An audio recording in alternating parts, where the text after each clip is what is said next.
नमस्कार मित्रों, मैं मुकेश श्रीवास्तव एक बार फिर आपके सामने हाजिर हूं। जैसा कि आप जानते हैं कि हम लोग चर्चा कर रहे हैं भगवत गीता पे, उस गीत पे जो भगवान श्री कृष्ण ने गाया है आज से 5000 साल पहले। उसी गीत के अध्याय 1 के पहले, दूसरे और तीसरे श्लोकों पे चर्चा किया था, जिसमें हमने देखा राजा धृतराष्ट्र संजय से पूछते हैं कि धर्म युद्ध, धर्म क्षेत्र और कुरुक्षेत्र में क्या हो रहा है। तो संजय बताते हैं कि हे राजन, आपके पुत्र दुर्योधन दोनों पक्षों की सेनाओं को देख करके अपने गुरु द्रोणाचार्य के पास जाते हैं और द्रोणाचार्य के पास जा करके क्या कहते हैं। ये तीसरे चौथे नहीं, पहले दूसरे तीसरे में किया, तीसरे के बाद चौथे, पांचवें और छठे श्लोक में दुर्योधन बताते हैं।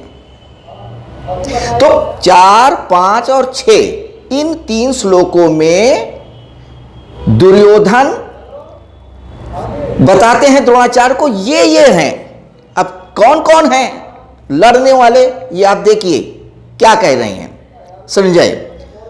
अत्र शूरा महेश्वासा भीमार्जुन समायुधि। अत्र शूरा महेश्वासा भीमार्जुन समायुधि। अत्र शूरा, शूरा मतलब शूरवीर, सैनिक। अत्र माने यहां पर जो इकट्ठे हुए हैं, कौन इकट्ठे हुए हैं? अत्र शूरा महेश्वासा। महेश्वासा मतलब तीर धनुष चलाने वाले, बड़े बड़े तीर धनुष चलाने वाले कौन है? भीमार्जुन समायुधि। भीमार्जुन समायुधि। अब आप समझिए, सबसे पहले दुर्योधन ने किसकी बात करी? भीमार्जुन समायुधि, भीम की बात कर रहे हैं।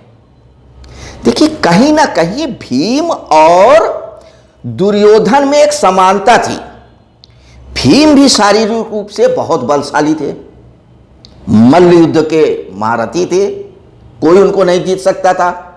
वहीं दुर्योधन भी मल्ल युद्ध में बहुत पराक्रमी था, बड़े से बड़ा वीर उनके सामने चित्त हो जाता था। तो दुर्योधन को लगता है कि भीम ही एक ऐसे व्यक्ति हैं जो मुझको परास्त कर सकते हैं, हमारी सेना को परास्त कर सकते हैं। क्योंकि दुर्योधन क्या है, भौतिक तल पे जी रहा है, उसके लिए शरीर ही सब कुछ है, उसके लिए शारीरिक सुख ही सब कुछ है, शारीरिक बल ही सब कुछ है। अपने आत्मविश्वास के साथ वो भूल जा रहा है कि सिर्फ शारीरिक बल से ही युद्ध नहीं जीता जा सकता, उसके अलावा भी बहुत कुछ होता है। हालांकि है, आत्मविश्वास भी है, छल भी है, प्रपंच भी है, कपट भी है, लेकिन फिर भी जो तरजीह दे रहा है, जो उसको पॉइंट्स दे रहा है दुर्योधन, वो शारीरिक बल को। इसीलिए हर समय वो भीम को ही अपना राइवल मान रहा है। तभी वो कह रहा है दुर्योधन कि अत्तशूरा महेश्वासा भीमार्जुन समायुधि युधानो विराटस द्रुपदस् महारथा। युधानो विराटस द्रुपदस् महारथा। अभी और वीरों की बात कर रहे हैं, युधान, विराटस, द्रुपदस्, महारथा। अब देखिए, यहां पे दुर्योधन किनका किनका नाम लिख रहा है, ये देखने वाली बात है। युधान, वो कह रहे युधान। युधान कौन है? अर्जुन ने युधान को तीर धनुष की शिक्षा दिया। अब देखिए साइकोलॉजिकल प्रेशर, युधान को अर्जुन ने तीर धनुष की शिक्षा दी। आप देखिए, हे द्रोणाचार्य, आप देखिए गुरुदेव, एक आपका शिष्य अर्जुन जो आपके विरोध में खड़ा है, एक युधान है जो अर्जुन का शिष्य है, वो अर्जुन के ही पक्ष में खड़ा है। आप समझिए, आपकी शिक्षा व्यर्थ। आपने हमको भी शिक्षा दिया, हम आपके साथ खड़े हैं, आप हमारे साथ खड़े हैं, युधान उनके साथ खड़ा है। साइकोलॉजिकल प्रकोप। युधानो विराटस द्रुपदस् महारथा। दूसरे नाम किसको लिया? विराट, राजा विराट का, जिससे द्रोणाचार्य की एक थोड़ी सी मनमुटाव रहा है। अब वो उस बैर भाव को थोड़ा बढ़ा रहे हैं। वैसे कोई बॉन्ड उठाओ ऐसा भी नहीं था कि आपस में लड़ जाएं, मर जाएं, कट जाएं। तो यहाँ पे दुर्योधन उनका नाम ले रहा है जिनके की बात करके द्रोणाचार्य को थोड़ा गुस्सा आए, क्रोध आए, या उनके मन में आए अच्छा ऐसी बात, जबकि वो ये जानता है कि द्रोणाचार्य उस बातों में नहीं आएंगे, ये मेरी बचकाना कोशिश है। लेकिन फिर भी आदमी जब युद्ध में जाता है, जीतने की चाह रखता है, तो सारे प्रपंच रचता है, हम भी रचते हैं। तो यहां पे हमको भगवान वेदव्यास व्यास इस कथा से, इस प्रसंग से, इस माध्यम से यही बता रहे हैं, बताते चल रहे हैं।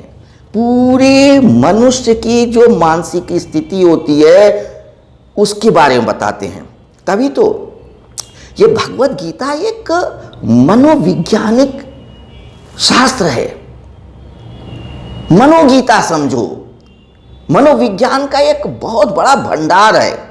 मनुष्य के गतिविधियों का, विचारों का, भावों का, एक्शंस का, किस स्थितियों में, किन परिस्थितियों में कैसा सोचेगा, कैसा क्रिया करेगा, कैसा बर्ताव करेगा, इसका बहुत सूक्ष्म और विशद विश्लेषण है। इसीलिए मैं कहता हूं एक एक श्लोक में पूरा का पूरा ज्ञान रखा है।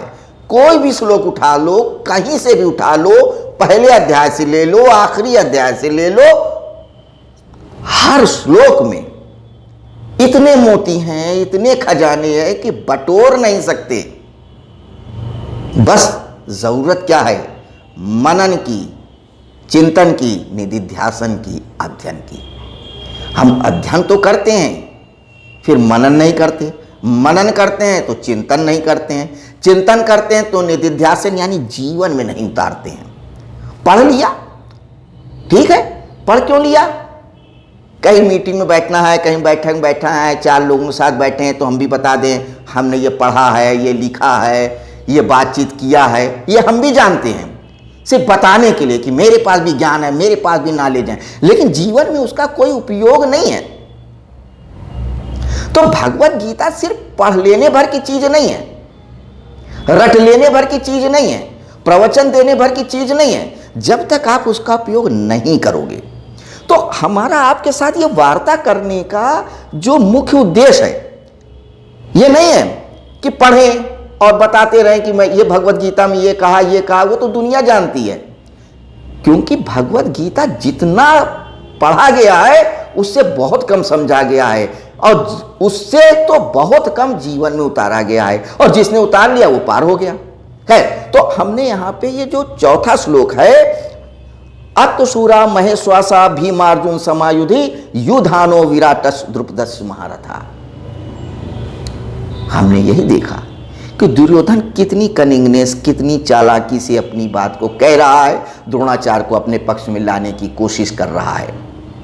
अब 5वें 6ठे श्लोक में किन किन महारथियों का, किन किन सूरवीरों का नाम लेते हैं और क्यों लेते हैं राजा दुर्योधन, इस पे हम चर्चा करेंगे, उनका एक मनोवैज्ञानिक विश्लेषण करेंगे, उनमें छुपे हुए भाव को, विभाव को, बातों को, अर्थों को, तत्वों को समझेंगे अगले एपिसोड में, अगली वार्ता में, अगले वीडियो में।